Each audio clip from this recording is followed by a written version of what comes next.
Hi, everybody. I'm Leslie Lowe. Welcome to Leslie's Lowdown on Live. Today, we're going to talk about a little bit heavier of a subject, but one that I think touches every single person's life in one way or the other.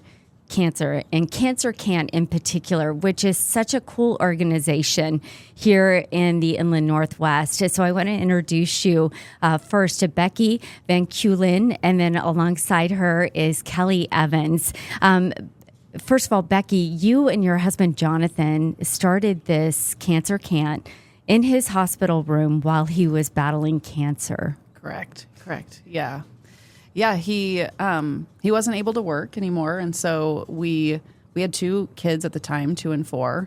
And he really needed to, I think, have a purpose for what was happening to us. And so, from the hospital room, he filed paperwork for a 501c3 and did research to learn that there's not a lot of support in, the greater Spokane area for adult oncology patients specifically. There's a lot for pediatric cancer, but very little for adult patients.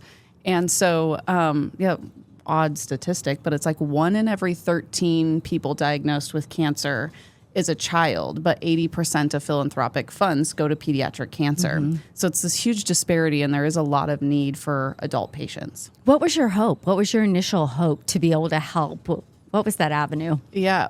Well, initially, it really just, we were living with this need of he had to do all of his treatment in the hospital. And so he was at Providence Sacred Heart, and they have, 7 South is all of an oncology floor.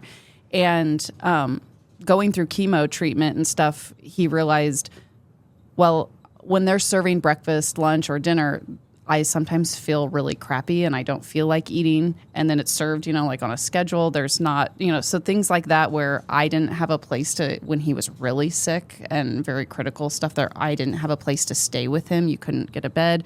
There was a lot of things that we were like, it would be nice to have a refrigerator where I could bring him, the soup that he likes, and he could eat it and heat it up when he wanted, and, just give some comforts of home. And so it really kind of just started partnering with Providence and the Providence Foundation. And then when we raised more money, it was like, then what's next and what is needed in the community? And it just has sort of exploded and grown into what it is today. But I don't think he ever would have imagined what it is now. So he was here for the first year of Cancer Can't. Yeah. And so he got to see it take off.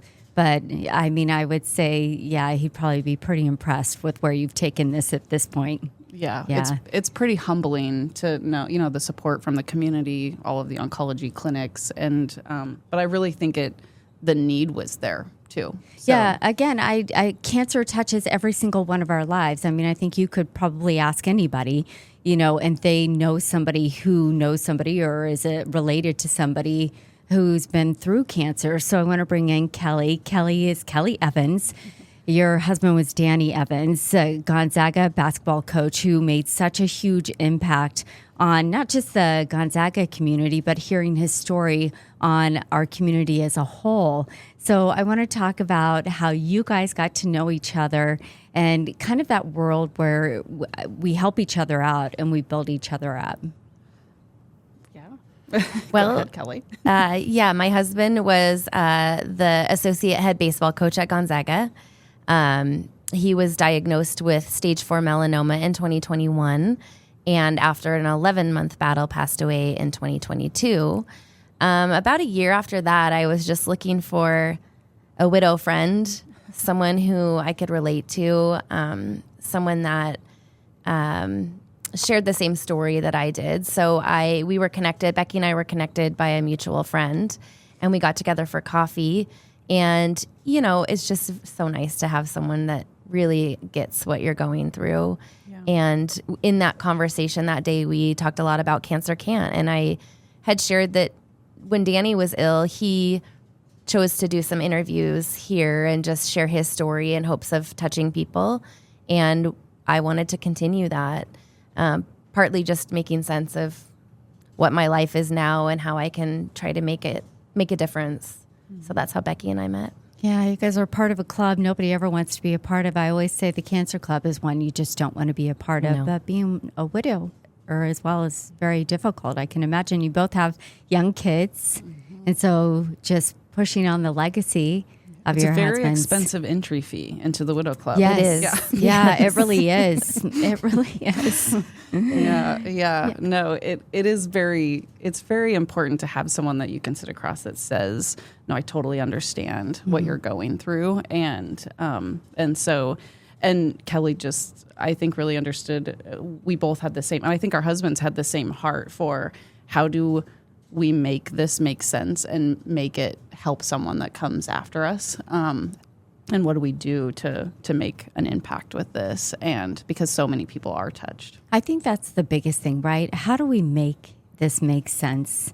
And then what is your hope then moving forward and not only teaching your kids, but healing your own hearts and then helping the community that we're in? Yeah. I mean, you can share but I mean, like, when you get a cancer diagnosis and then lose somebody, I mean, so like why us? Why did we go through this? And there really is no way to make sense of it. And Kelly gets to be our keynote speaker this year at Cancer Can't, and to, now be at a point where you stand on stage and you see nearly 1,000 people out there, and many of which are cancer families, cancer survivors, or people that, that we've helped or made an impact for. Like, that's why. And so I've been able to have the gift of seeing it come, full circle to know, like, this was why, this was why I lost him and where it's come today. And so, Kelly will get that gift this year. So, because it is really hard for so many years, like, why us? Because there is nothing that makes it make sense, really. Yeah. And I don't know that it ever will. I think it gives us something to hold on to hope and give other people that hope. So that's what we're looking to do. They don't have to have the same story as us. No. Yeah. So. I think everybody's story is just a little bit different, but it's still all the same. Yeah. It really is. So tell me a little bit about yours and Danny's story. Sure. So Danny and I met at Gonzaga. We were friends during school and then started dating after I graduated. We got married in 2007, and we have 2 kiddos who are 10 and 12 now. Danny played baseball at GU, and luckily after he graduated got an assistant position and worked his way up. So he had been there since, he graduated school. Yeah. He really was part of Gonzaga. He was. Yeah. Gonzaga is a huge part of our life. Mm-hmm. And then how do your kids remember their dad? Well, they remember a lot about him. We talk about him every day. Like, he's just part of the family still, and he's there. There's a lot they miss about him, but I think mostly we just share funny things and funny memories that we had with him. And we just try to keep his memory alive.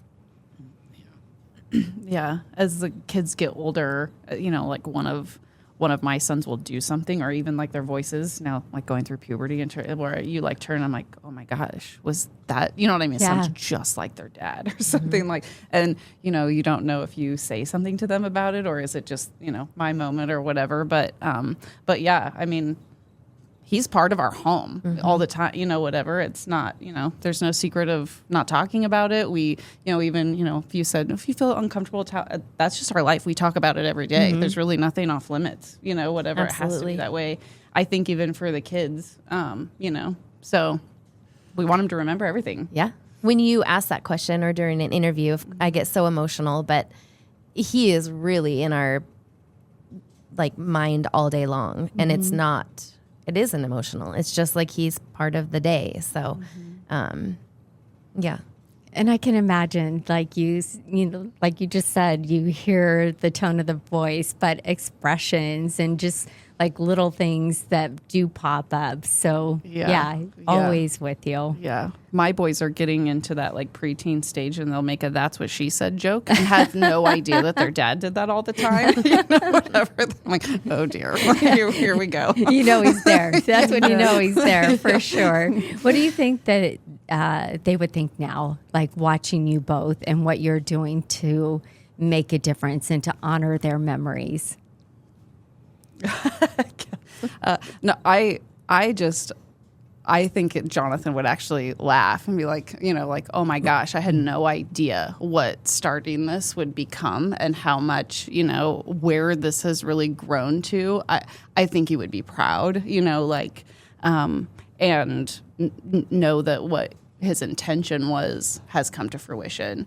But also laugh in terms of like how much work and how much, really everything to orchestrate all of this, and knowing how many people that we're helping. But yeah, I think he would say sorry. yeah, you're probably right. Sorry for all the work. Yeah. I mean, I think Danny also would be proud. I'm still trying to get my bearings because it hasn't been that long. There's so much that goes into being a widow that people don't realize. So just waking up in the morning and moving through your day is really a huge feat sometimes. But I know that when he was sick, he really wanted to try to use his small platform to reach others. And I feel like that's what the kids and I are continuing to do in any way that we can. And what does that look like? Like, I know with the organization, obviously you've gone from getting little fridges in the hospital rooms and making them more home-like and comfortable for families to where you are now. What is that hope and looking forward that you're doing and making that difference here? What's that next step? Gosh, it's a big question. It is a big question. Yeah, no. Well, I mean, I was just thinking about Kelly kind of coming into Cancer Can't this year, and really as we grow, I've ended every board meeting. We're like, hey, what's going on in the community? What crazy idea? Like, what's the need that we could maybe do to make a difference? And really even getting our kids involved. So one of the things like Kelly, for example, I think your kids did a lemonade stand that they donated all their money to, Cancer Foundation type thing or whatever. And so coming up on August 8th, kind of in honor of Danny, his baseball number was 8. So on 8/8, we're doing a lemonade stand across town. So any kids or whatever that want to get involved, I think that is also a struggle for a lot of families. Like how do you get your children involved in understanding giving back to the community? And so to do, just something where kids can do a lemonade stand and, donate the money back. And so those are sort of things like, what are other things that we can be doing that are just small, but then maybe turn into something? I imagine, though, too, that it's such a big piece of the healing process for them, right? Mm-hmm. Yeah. Definitely. Yeah, they are very excited about the lemonade stand. And like Becky said, it's a great chance for kids to be able to participate, even if they don't quite understand cancer and what comes with that. I think it allows them to, create a small business model and give back to something super important.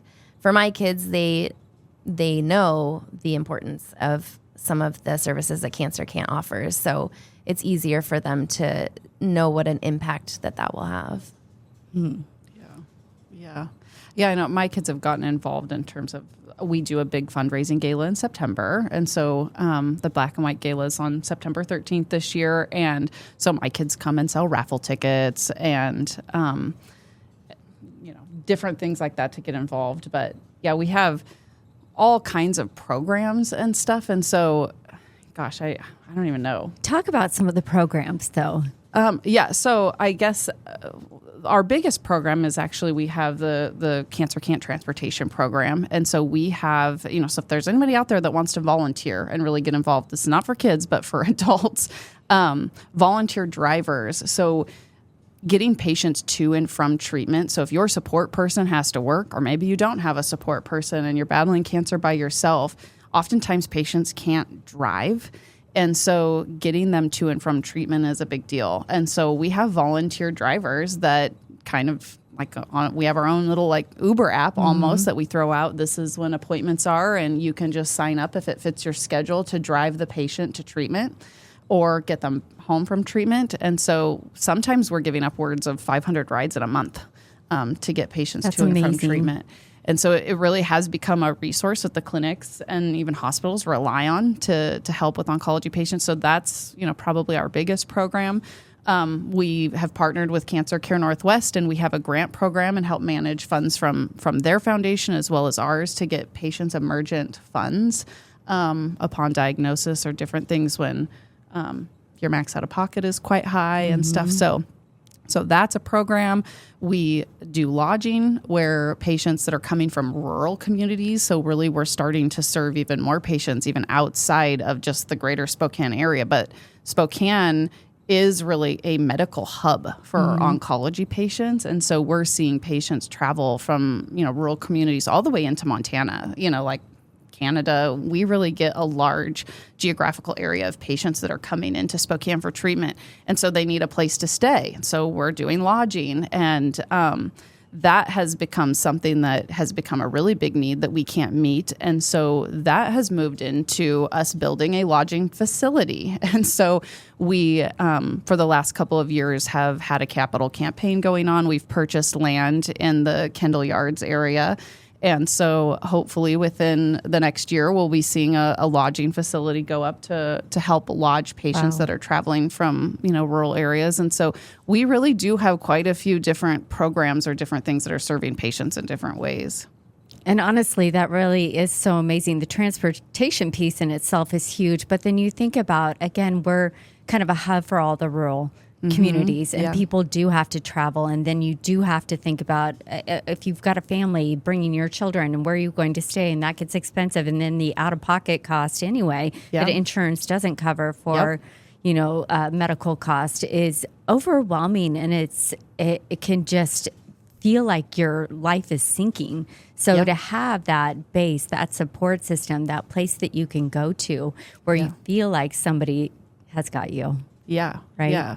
No, I mean, it's really cool when you get thank you cards or different things from people that you really know that you're making an impact. But we really try to offer these services to little to no cost for patients at all. And so this lodging facility is a kind of a cool business model. I think our board is really proud of kind of the idea that we've come up with in terms of partnering with corporate rentals with other medical providers, whether it's transplant patients or cardiac patients.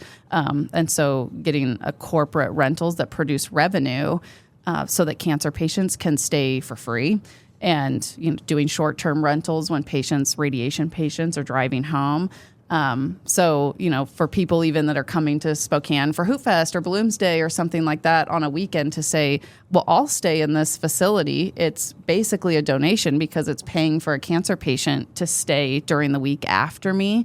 And so we really think that this is going to work, that we would be able to, we've done feasibility studies and stuff like that, it's kind of an interesting medical model to be able to support patients where they're not having to pay for this stuff, because you're right, hotel costs are not covered necessarily by insurance. And so a lot of people don't think about, with a cancer diagnosis, you potentially lose an income. Now you're paying max out of pocket because you have to reach your deductibles. And then there's all these additional expenses that are not covered by insurance, like travel.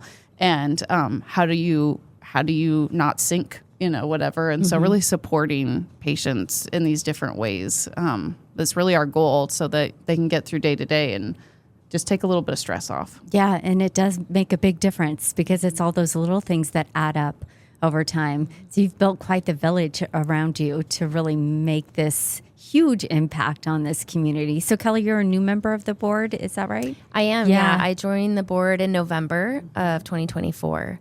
Okay. So, just learning all the ropes, and so proud to be a part of it. And then do you guys have any special stories? I mean, sharing your stories connects you with other people, but are there stories that you've heard that you take into you, and I'll just use boardroom, that say, okay, we need to do this, or maybe we didn't look at that? Well, one of the things that I love about what Cancer Can't has become is it's kind of like this pay it forward movement, like Cancer Can't really isn't about my husband. It's not necessarily about Danny either, because 1 in 2 men will receive a cancer diagnosis in their lifetime. 1 in 3 women. Like you said, starting the show, you're literally not touched by, so everyone has a cancer story. And so making a difference in terms of, I just think about a story where we have a volunteer driver who picks up a patient, and while driving them, realizes they moved to Spokane. A young married couple moved to Spokane because she's going through breast cancer treatment. And as she would drive her regularly. So you develop like a relationship, and then learned, oh my gosh, they're sleeping on the floor. They don't even have a mattress because like moving here. And so then reaching out to us to say, okay, can I recommend the grant program, and would you guys buy her a mattress? So at least, and then to learn, well, she's having some dental issues. She can't do her chemo because she has an infection that's coming in her mouth. And so then we partner with local dentists that then donate things for like cleanings and things like that. And so then, so just like having people that understand and then they put themselves in this position to volunteer and then know what the resources are to kind of forward people along to be like, well, so we helped her get a mattress. Then we got her teeth cleaned so she could continue chemo, and, and we're driving her and that sort of stuff, that it's just like, what are all of the resources or way that we can plug people in? And when you've lived through it and you're, developing those relationships with patients, oftentimes volunteers will say like, I got more out of this than the patient did. So I guess that's a story that kind of comes to mind, but it does remind me of kind of, just like Kelly, like you get involved and she's just reaching for a widow friend, whatever, and then realize, gosh, this is really my heart too. Like I would love to help others. I know stuff now. Like I should be sharing this information with other people that this horrible thing is happening to them. How do I do that? Yeah. And I guess that's really what Cancer Can't is, I was just going to say, Cancer Can't, what does that mean to you? Yeah. Well, yeah, Jonathan named it, and it really came from a poem that he read, because it feels like every day there is something that can't, like we lost something, like from his ability to walk normally. He then couldn't tee up his ball anymore when he's playing golf, like just simple little things. But, to remind you of the things that cancer can't take from you. Cancer can't take your joy. It can't take hope. It can't take your family, like just all of those sort of things. And so we, one of our programs is Cancer Can't Take Christmas, and, where we have sponsor families with other families to kind of provide gifts for children of, parents that are battling and stuff like that. And so that's what his intention of what it means. But, I don't know. What does it mean to you? Well, I can't add anything more to what you have said. But I will say that when Danny was diagnosed, because of who he was, we had so many people calling different doctors and making phone calls for us and flying us to Seattle and getting us a second opinion. And the majority of people don't have that team. Yeah. And I think Becky and the Board of Cancer Can't serves as that for people who don't have that group around them. I know that you have gotten people into different doctors and different second opinions, and truly it's what matters. One of my favorite parts of being a part of Cancer Can't is being connected to other people in my situation. And I think Cancer Can't stands for hope, but once in a while we don't get so lucky. And so it's been great for me to meet with new widows, or I've met with people whose person is currently going through cancer. And it makes me feel like I can give some perspective back to them. Yeah. There's a lot of power behind those two words. Cancer can't. Yeah. It can't. Anyway, I'm going to cry. Okay, so let's wrap with, let's talk about the biggest fundraiser that you guys have in the year, which is September 13th. It's coming up. How can people get involved? Because you started at 200 people with your first one, and now we're talking about 1,000 potentially. Yeah. So far we've sold 700 tickets, and we still have a couple months to go before the gala. So it's on September 13th.